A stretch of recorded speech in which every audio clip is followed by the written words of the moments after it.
ఇప్పుడు ఆ 18 రకాల పథకాలు 9 ఐటీడీఏల్లో మనం మళ్ళీ కొనసాగిస్తున్నాం అధ్యక్ష.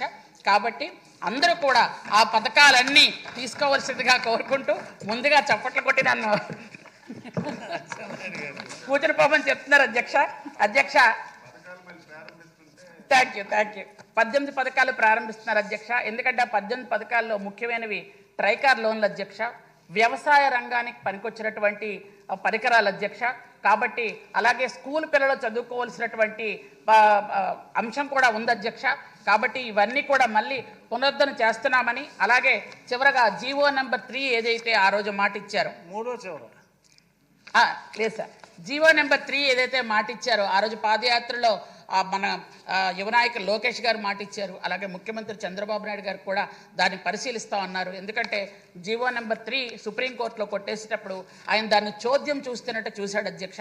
కాబట్టి ఇప్పుడు దాన్ని మనం కోర్టులో రిట్ పిటిషన్ వేశాం అధ్యక్ష.